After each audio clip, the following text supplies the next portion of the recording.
In the firearms world, there are as many opinions as there are people. In my opinion, as an instructor with more than 25 years of experience, it is best to provide raw information and allow people to make their own decisions. I can't tell you how many times I've heard some gun dude tell a novice shooter that they need a revolver because they're easier to shoot. What I inevitably hear in those interactions is, "You are too stupid to learn how to shoot a semi-auto." While it is true that a semi-automatic is more complex to operate than a revolver, any student of the gun who applies themselves to learning can master both the revolver and the semi-auto. Just like anything else, it takes a positive mental attitude, knowledge acquisition, and development of skill. If a newer shooter applies themselves to acquiring sound knowledge from a qualified instructor, they can become very proficient with either gun. So then, which is better? Well, rather than tell you which is better for me, I will instead go over some of the strengths and weaknesses of both and let you draw your own conclusions. Revolvers consist of a barrel, a frame, the action of moving parts, and a cylinder that holds the cartridges in individual chambers that revolve into firing position with every pull of the trigger. They can be a single action revolver, meaning only one action occurs with each pull of the trigger, releasing the already cocked hammer to fire, or they can be double action, which means that the hammer is cocked and released with every pull of the trigger. For single action revolvers, think of your cowboy style guns, where you must manually thumb back the hammer before you can pull the trigger. One of the strengths of a double action revolver is its simplicity of operation. You load it, you aim it, and you pull the trigger.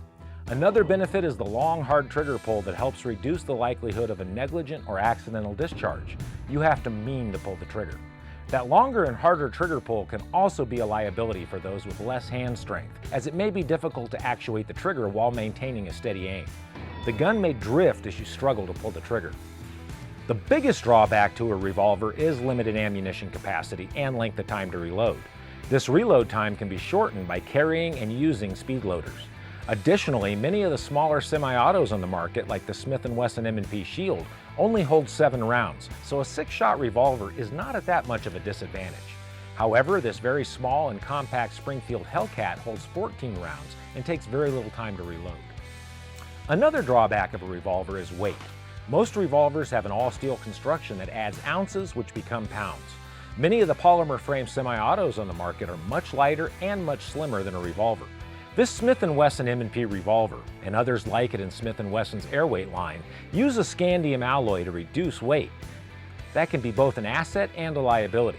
The lighter the gun, the more you will feel the recoil. The inertia that the recoil has to overcome provided by the added mass can make a heavier gun feel like it recoils less than a lighter gun when firing the same cartridge. And lastly, the biggest difference is in caliber selection. Except for some very specialty revolvers, most are chambered in .22 long rifle, .38 special, .357 Magnum, .45 long Colt, or .44 Magnum. There are others, but the key component is that they all use a rimmed case. This means that the cartridge has a rim that extends beyond the walls of the case. This is there to keep the cartridge from sliding out of the cylinder when loading. Most semi-auto cartridges are rimless cases, meaning the lip of the case is the same diameter as the walls of the case, with a groove for extraction. Because most revolvers do not have external safeties that have to be disengaged, they are a point-and-shoot interface. Aim, pull the trigger, and the gun fires until it runs out of ammunition. They are also very unlikely to malfunction or jam. This makes them a very reliable self-defense tool in single attacker engagements. If they should fail to fire because of bad ammunition, it is usually just as simple as pulling the trigger again to clear the malfunction. In my mind, the biggest drawback to a lightweight, short-barreled revolver is the sights. While some of your larger revolvers have great sights, most of your smaller revolvers have a small groove cut in the top and a post in the front. This can be very difficult to see clearly, especially in low light. The biggest issue that makes people consider a revolver over a semi-automatic is the complexity of operation of semi-autos. But really, once you learn the proper way to load them and unload them, they are not all that difficult. Occasionally, poor grip, catching on an object that interferes with their operation, or bad ammunition can cause them to jam. But it is easy to learn how to clear them and get back into the fight, and this happens very infrequently with a good quality gun and reliable ammunition. A semi-automatic will have a lighter trigger pull so that those who struggle with the heavier pull of the revolver will find them easier to shoot.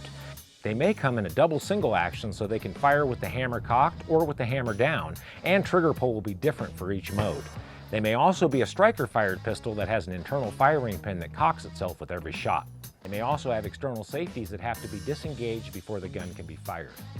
They are very easy to load once you get the hang of them, and they can carry more rounds on board, and spares are quickly loaded when needed because they're carried in a magazine.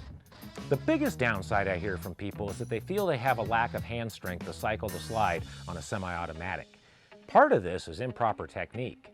Here is how I teach it in my classes. Load the magazine with your cartridges, hold the gun in your dominant hand in a firing grip with your trigger finger outside of the trigger guard, and insert the magazine with your non-dominant hand and make sure that it is seated and won't come back out. Holding your gun close to your body in a firing grip, take your non-dominant hand over the top of the gun and use the palm of your hand and the 4 fingers wrapped over the slide to get firm control of the slide. Push the gun forward with your dominant hand while pulling backwards with your non-dominant hand until you feel the slide stop moving to the rear. Once the slide stops moving, release your grip with your non-dominant hand and allow that slide to slam shut on the chamber. This helps prevent a jam. If you ride the slide back with your non-dominant hand, it can jam the gun. Let it slam shut. By using your palm and 4 fingers instead of the more common finger and thumb grip, you'll have 5 points of contact on the slide and more purchase. You'll be able to utilize your back muscles to add strength to your movement. It is also good to learn how to clear a jammed gun. Often it is as simple as tapping the magazine and racking the slide. With your fingers outside of the trigger guard, tap the magazine firmly and rack the slide to remove the jam and load a fresh round. Occasionally this won't fix the jam and you need to remove the magazine, retaining it behind your pinky. Rack the slide a few times to clear the jam and then reinsert the magazine and rack the slide one more time to load a new round. The sights on most semi-autos are better for quickly gaining an accurate sight picture. They can have a higher capacity and they can be more quickly loaded. They're typically slimmer and lighter than a revolver, and there is a wider variety of caliber selections to choose from. At the end of the day, which is best for you is a matter of preference, training, and practice. Whichever you practice with is what you'll become proficient with. I believe that there is still a place in self-defense for a reliable and easy-to-use revolver, but also understand its limitations. Don't let someone convince you that you're incapable of learning to safely and effectively use a semi-automatic pistol. With a little training and a lot of practice, you can become very capable with either one.